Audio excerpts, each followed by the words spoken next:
Hello, my crafty friends, it's Andrea, and welcome back to my channel. Ignore my scratchy voice, I'm a little bit sick at the moment, but I really wanted to get this layout done. It features a sketch by Christie's Beautiful Life. This was her February challenge sketch, and I just really thought it was a good way to use up some of my 6x6 papers. So I'm back to using the It's the Little Things. The paper is currently in stock along with the stickers that you're going to see me use. So I want to just make this about as is. I'm going to shift all of my little squares over to the right. They're a little bit closer to the left here. I'm going to move them to the right just in case I decide at any point in time to do a second companion page. I think it would look better if these were all pushed that way. So let's get started with creating the layout. I think this one's going to be pretty quick, pretty easy. And fingers crossed, it goes as I expect. So this is what we're going to use. I have several stacks of stickers from the It's the Little Things. There were some for scrapbooking and card making. Mine are all together. And then this is what the paper pack looks like, the little 6x6 paper squares. This is one side of it. And you've probably seen me use this several times. I love the black and white. I've been using that in my daughter's wedding album, which I featured here on YouTube. And then this is the other side. So there are several layouts that I've done here with It's the Little Things. So I've picked out some squares that go with my photos. The other thing that I'm going to be using is the stamp set. It's called Background Elements. It's on sale right now through the end of March. And I really love this as well. This is the plan. I have two photos of two of my daughters from this past summer, late summer vacation, and I just want to use those to scrapbook. Now, it looks like in this sketch, these were supposed to be maybe 4x4 squares, but I went with two 3x4s because it's my layout and that's the way I wanted it. So I'm just going to lay a little adhesive down on my Versamat, and we are going to anchor this sheet of white daisy cardstock right there. We are just going to use our little T-square ruler right here. And I just want to bring these in about 1 inch from the edge and 1 inch down. So all that I'm going to start doing is taking these 2x2 squares that I have picked out of the palette here. And we are just going to glue these right along. So right about there. And I'm just going to actually move down the page. I'm going to leave about 1/4 inch between each of these squares.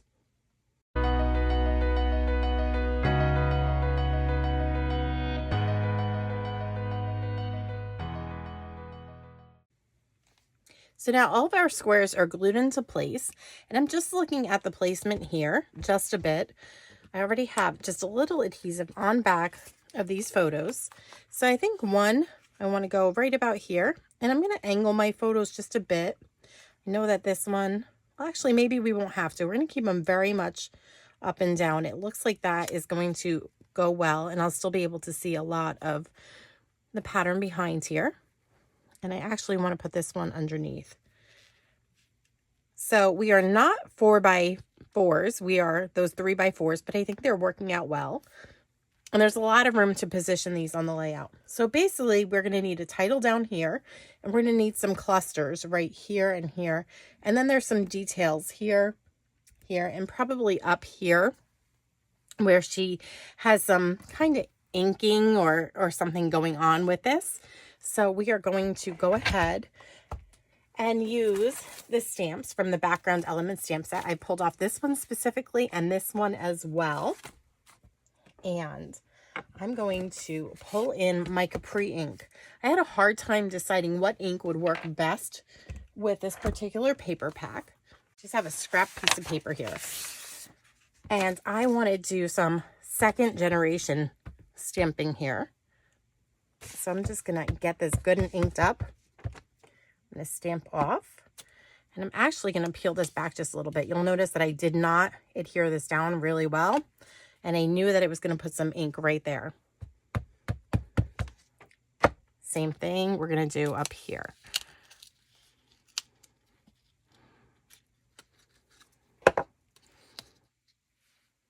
So I'll just stick those back down. If they need more adhesive, I will put more adhesive on those. And then there was just a little bit over here as well. And that was supposed to be hidden underneath, but I think that, let's try it this way instead. Let's see if we can do this instead of peeling up.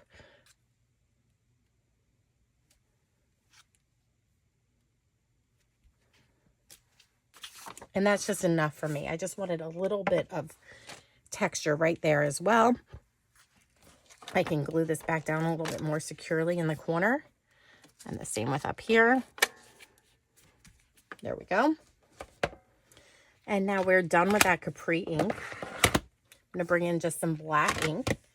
And I have the little ink splats, as we're going to call them. Really simple layout and simple techniques that we're using here. And now we just really need to build some flowers and put a title. So this is where the sticker sheets come in. So I'm just going to pull these in. And like I said, I have several sets here. My title, I think I just want to use this Perfect Family Fun that we have right down here. And then I just want to put some flowers here and there.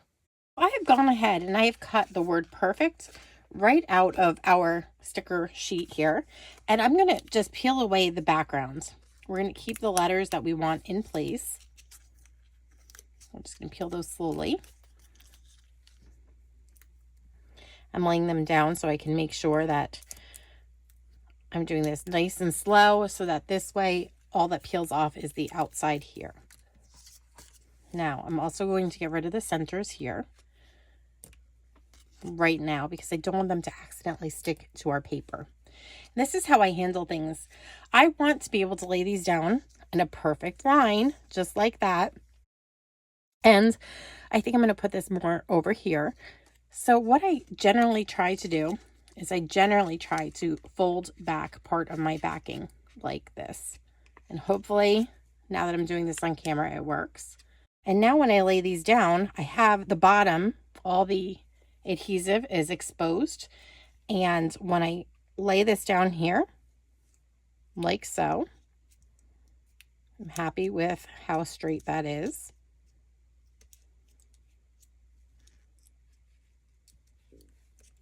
Just going to rub that down just a bit.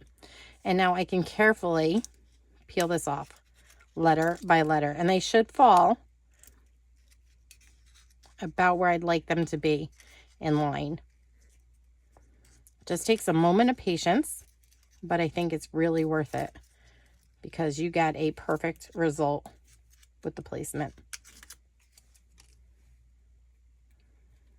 So there we go. Now we have nice straight letters. So I just want to put down the word picture off this sticker sheet as well. I think that is really cute. So we are going to actually put some foam tape on the back of this. Just like so. I kind of like how everything is trailing up that way. I know we have a little bit of distressing here and there, but that's okay. I like that the majority of it goes right up as the sketch shows. And so now we just have a few areas where we're supposed to add some flowers.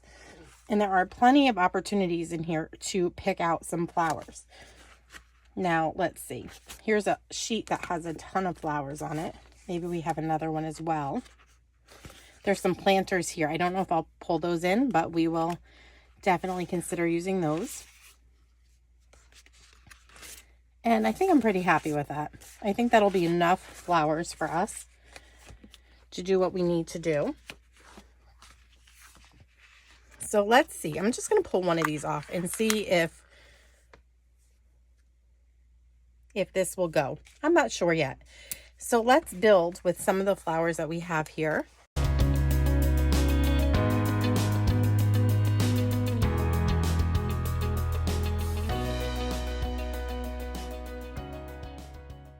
But maybe a butterfly right about here. And so what I've done is I've kind of bent the butterfly in half. And I've just put foam tape on either part of the wing. And I'm going to touch down in the middle if I can. We'll put one right there. So that it really can't ever flatten out because it has the foam underneath. And we have a pretty blue one right here. We'll do the same thing. I'll take 2 little pieces of foam dots, put one there. Boy, the static is bad tonight. One here.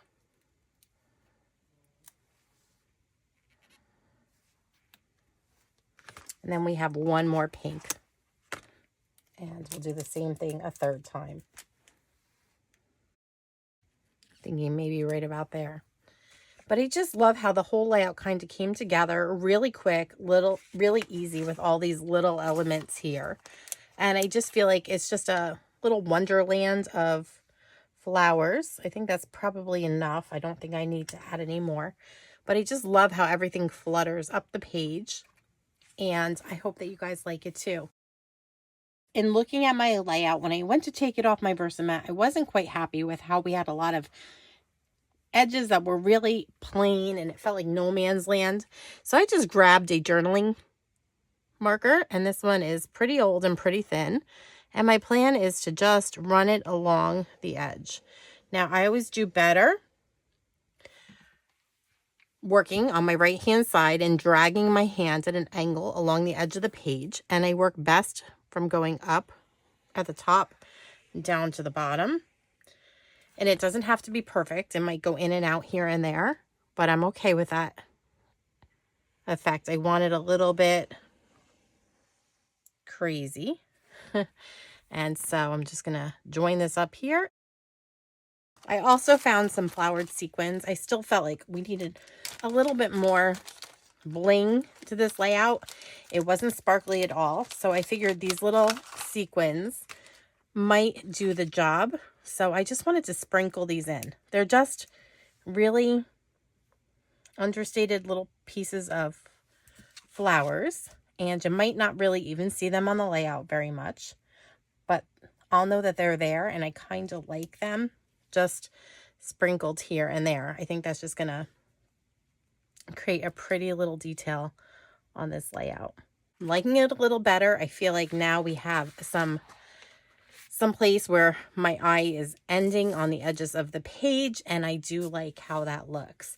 Generally, you could also put a border around here of paper. You could have trimmed this down a bit and mounted it, but I do like that this layout allows my photos to stand out and really highlights the flowers in the garden here with all of the florals and the little butterflies flying away. I let the layout grow on me, just felt it out, looked at it a few times and decided it still needed a little bit more.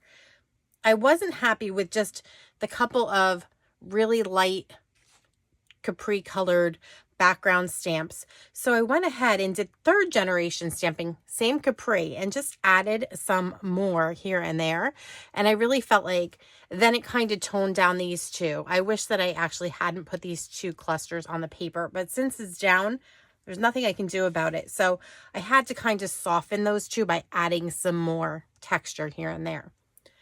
I also went ahead and we have these adorable sheets of black kind of chipboardy die cut flowers, and there are a million on here, and I just added 3 of those. So we have a little visual triangle here of those little teensy tiny black flowers. I just think they're so adorable. I'm going to try to bring this up closer for you to see them. And then I know it's one last really hard to see detail, but I brought in my clear shimmer brush and I went around the centers of the flowers. And I don't know if that's going to get picked up on camera or not, but I hope that it does. But if not, just trust me, it's there. And when the light catches this the right way, it's a real subtle kind of bling. Here's a detail shot of the little embellishment clusters that we've created in this layout. I will link all of the products that I've used today down below in this video's description. And I hope that you decide to become one of my subscribers if you are not yet one. And don't forget to hit that notification bell so that you won't miss any of my upcoming projects. Thank you and have a creative day.